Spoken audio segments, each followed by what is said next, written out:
Hi friends, welcome to our channel. இன்னைக்கு நம்ம பூரி சப்பாத்தி தோசைக்கு பொருத்தமா செய்யக்கூடிய சைட் டிஷ் எப்படி பண்றது இந்த வீடியோல பார்க்கலாம். இந்த ரெசிபி பாத்தீங்கன்னா நல்லா டேஸ்டா இருக்கும். சுலபமாவும் எப்படி செய்யறதுன்னு இப்ப பார்க்கலாம். இந்த ரெசிபி பண்றதுக்கு கடாயில தேவையான அளவுக்கு கொஞ்சம் ஆயில் சேர்த்துட்டு ஹீட் பண்ணிக்கோங்க. இதுல ஒரு மீடியம் சைஸ் உருளைக்கிழங்கு தோல் உரிச்சிட்டு கட் பண்ணி சேர்த்திருக்கேன். உருளைக்கிழங்கு நல்லா பொன்னிறமா வறுத்ததுக்கு அப்புறமா 2 மீடியம் சைஸ் குடமிளகாயை கட் பண்ணிட்டு சேர்த்துக்கோங்க. குடமிளகாய் ஒரு அரைப்பதம் வேகணும். இப்போ நல்லா வதங்கினதுக்கு அப்புறமா ஆயில்ல இருந்து தனியா எடுத்து வச்சிடலாம்.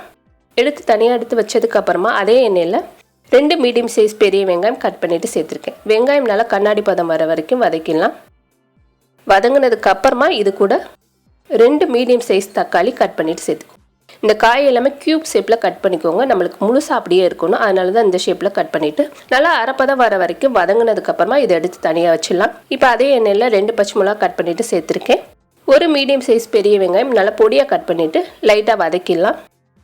வெங்காயம் லைட்டாக வதங்கினதுக்கு அப்புறமா இதில் 1 டீஸ்பூன் அளவுக்கு இஞ்சி பூண்டு பேஸ்ட்டு சேர்த்துட்டு அதையும் ஒரு 2 நிமிஷம் நல்லா வதக்கிட போகிறோம். நல்லா வதங்கினதுக்கு அப்புறமா இதில் மசாலா சேர்த்துக்கலாம். 1 டேபிள் ஸ்பூன் அளவுக்கு தனியாத்தூள், 1 டேபிள் ஸ்பூன் காஷ்மீரி மிளகாத்தூள் சேர்த்துக்கலாம்.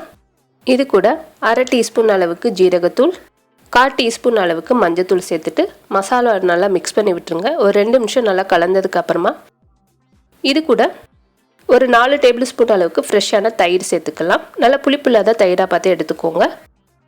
இப்போ தயிர் சேர்த்துட்டு நல்லா மிக்ஸ் பண்ணி விட்டுருங்க. நல்லா கலந்ததுக்கு அப்புறமா இதில் தேவையான அளவுக்கு உப்பு சேர்த்துக்கலாம். உப்பு சேர்த்துட்டு கொஞ்சமாக இதில் தண்ணி சேர்த்து ஒரு 5 நிமிஷம் நல்லா கொதிக்க வச்சுக்கிற போகிறோம். நம்ம சேர்த்து இந்த மசாலாவோட பச்சை வாடை போகிற வரைக்கும் ஒரு 5 நிமிஷம் இதை மூடி போட்டு கொதிக்க விட்டுருங்க.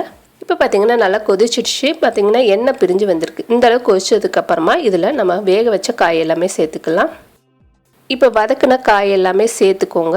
இதில் நீங்கள் விருப்பப்பட்டீங்கன்னா காலிஃப்ளவர் பன்னீர் கூட சேர்த்துக்கலாம், நல்லா டேஸ்ட்டாக இருக்கும். இது கூட ஒரு அரை டேபிள் ஸ்பூன் அளவுக்கு கரம் மசாலா தூள் சேர்த்துருக்கேன்.